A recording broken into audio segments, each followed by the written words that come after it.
Bueno, esto nace del 2018, que se convoca un concurso biprovincial para realizar el complejo cultural del túnel subfluvial.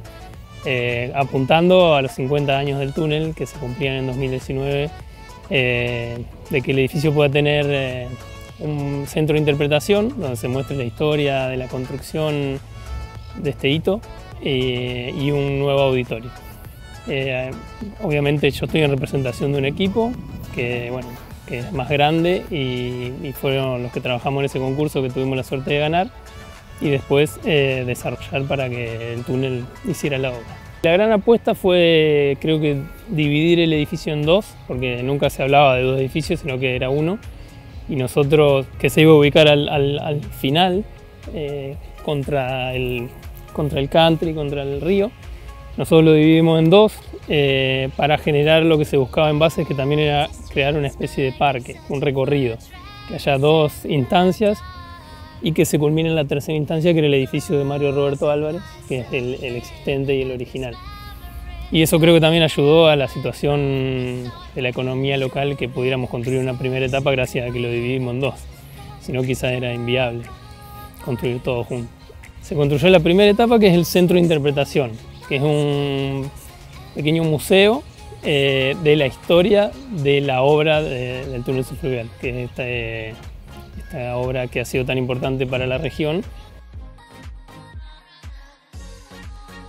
Y ahora nos vamos a detener en la propuesta integral de este edificio. ¿Qué busca este proyecto arquitectónico en cuanto a reflejar la historia del túnel subfluvial? Una obra de ingeniería que fue realmente un hito constructivo para ambas provincias, no solo desde la obra en sí, sino también en lo que significó políticamente, económicamente y socialmente, no solo para dos ciudades como Paraná y Santa Fe, sino también para todas las provincias y para la integración de una gran región del interior de la Argentina. La propuesta es un recorrido que inicia en los estacionamientos que se planteaban en el inicio junto al peaje, y acá era un recorrido peatonal en que uno casi que pasara por el museo con una obra que simplemente es dos muros y una cubierta, también haciendo alusión a esa infraestructura que es el túnel, esa terminación de lo inacabado, si se quiere, del hormigón visto, del hormigón como elemento estructural.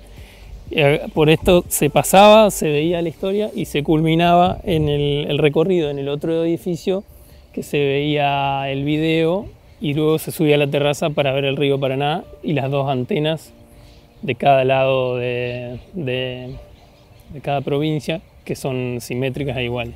Intentamos tener una paleta de materiales muy homogénea, como se ve, tanto los muros como las vigas, como la terminación, como los pisos son de hormigón o cemento, y adentro únicamente hay una caja de madera, de timbó, que es una madera de la zona también, con la que hacían las canoas los indios de la zona, muy liviana, que es como un cofre adentro que resuelve baños, sanitarios y oficina que necesita el programa para funcionar independientemente. El vidrio está en los dos extremos, casi como una membrana necesaria para la climatización únicamente, pero que permite traspasarlo visualmente al edificio y generar esa transparencia.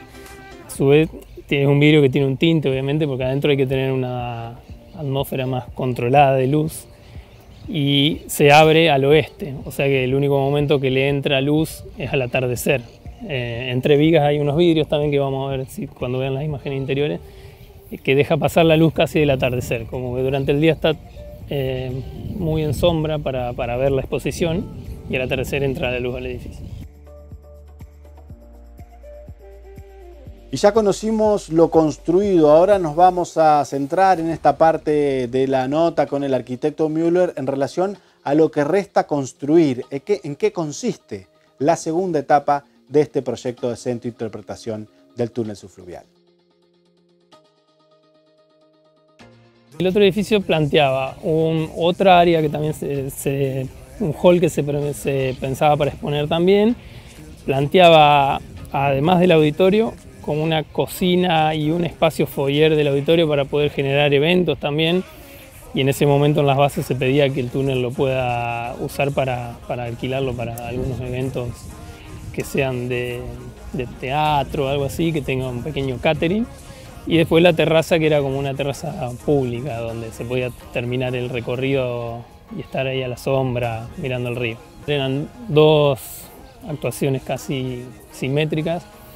Únicamente el otro edificio tenía, la terraza era un elemento metálico, pero después era igual la estética de este edificio. Creo que este tiene alrededor de 300 metros cuadrados y el otro tenía entre 700, 800, era como el doble o un poco más. Bueno, nosotros tuvimos hasta a desarrollar el pliego y luego el túnel tomó la obra, una licitación, y bueno, también hubo un proceso muy respetuoso de nuestro trabajo, donde a su vez no estábamos implicados en la obra, pero siempre que fue necesario algún cambio o algún ajuste, se nos consultó y se respetó nuestra propiedad intelectual, si se quiere.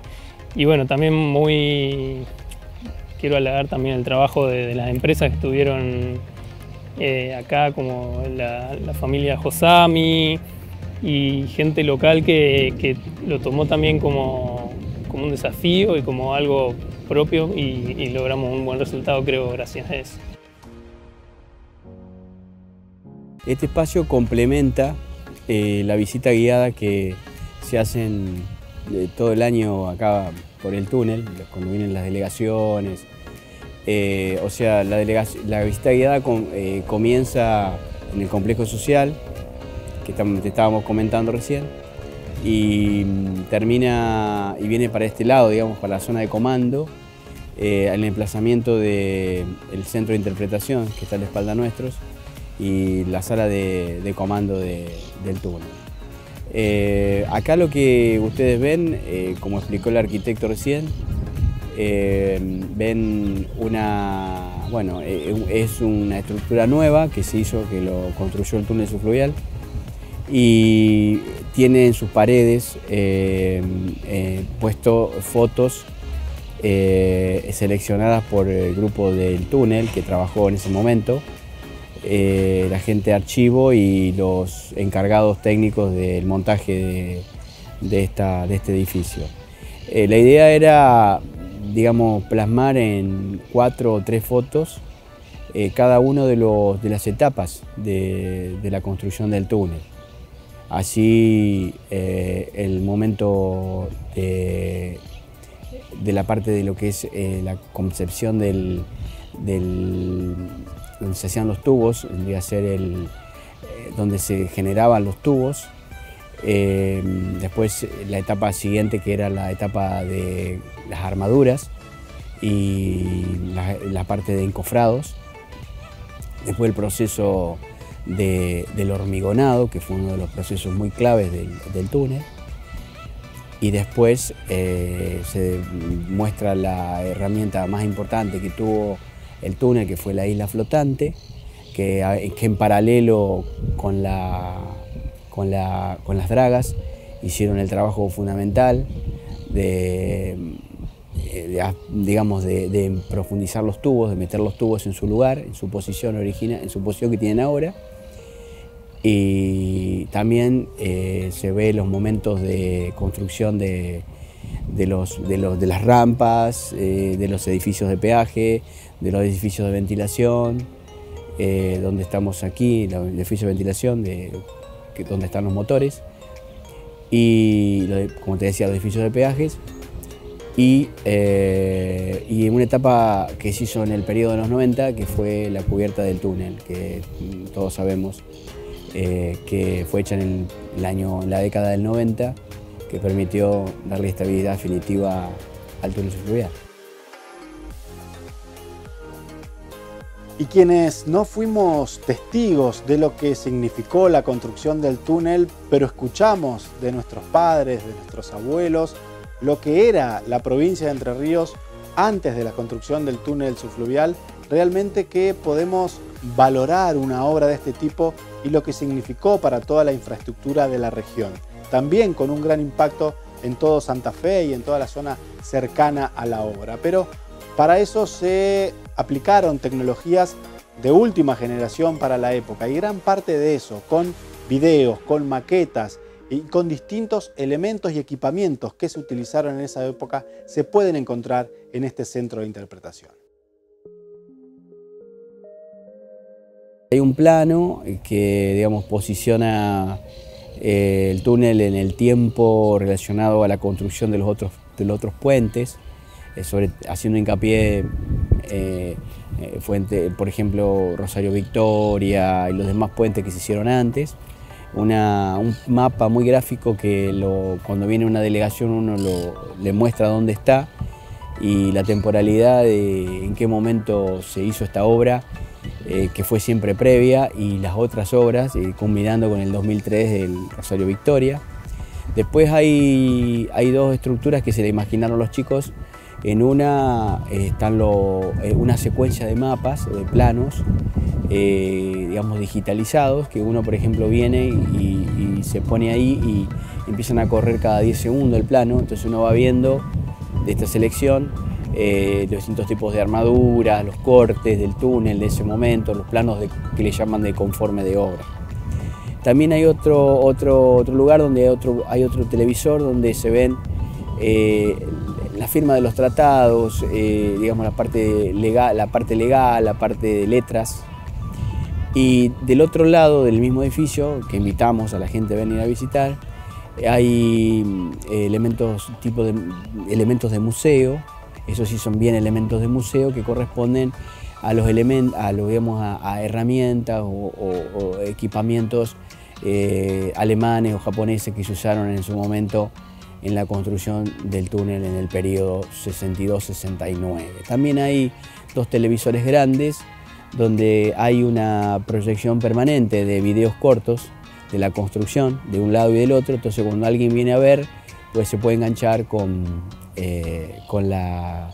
esa imagen de cómo se construyó el túnel, más allá del video más largo que se da en el complejo. Las maquetas son muy, digamos, muy instructivas, muy educativas, quiero decir. La gente cuando viene, digamos, se engancha muchísimo con eso, porque realmente la maqueta, tanto la de la longitudinal como la de los cortes, clarifican muchas veces las preguntas que la gente tiene respecto, si todos preguntan si está enterrado, si está arriba de... Entonces esas maquetas, digamos, a la gente le contesta todas las preguntas, a las inquietudes que ellos traían o que trae toda la gente, decir cómo está el túnel. Y eso es muy importante. Tenemos maquetas de corte, pequeñas maquetas de corte, y tenemos la maqueta de colocación, donde se puede apreciar justamente el proceso histórico de la colocación del tubo, qué hacía la draga, qué hacía la isla flotante, qué hacían los distintos empleados en ese momento o obreros de ese momento, en ese momento de la construcción.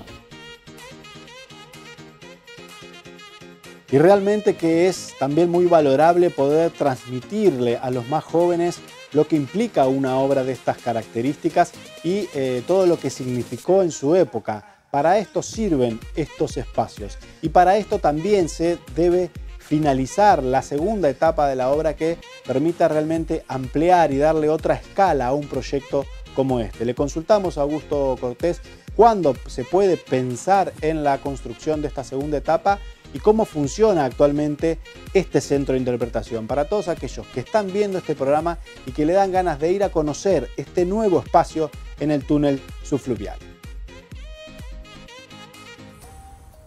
En su momento los directores plantearon el proyecto de tipo integral. Hoy no tenemos, digamos, no están los fondos para hacer esa obra. Entiendo que eso quedará en la política de la futura política. Hoy entendamos que económicamente el país, no sé si daría para, más o menos en línea con lo que es el arquitecto, poder llevar adelante esa obra. Esta obra fue bastante difícil también de llevar adelante, atravesado también en su periodo final por la pandemia, igual que la del complejo. También nosotros fuimos afectados por ese proceso que fue bastante difícil.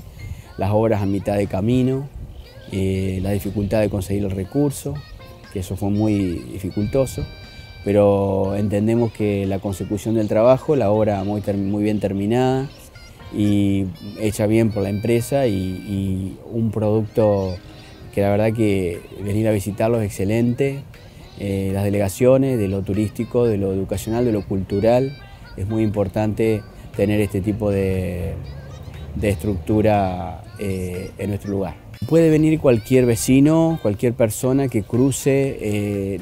Acá los chicos, los guías, que son pasantes guías de las universidades, tanto de Entre Ríos como de Santa Fe, ellos van a acompañar, venga uno, venga cinco, de una familia. El otro día 2 colombianos había, y le hacen el recorrido idénticamente a que lo pueda hacer una escuela de 30 chicos, estuvieron gente de hockey.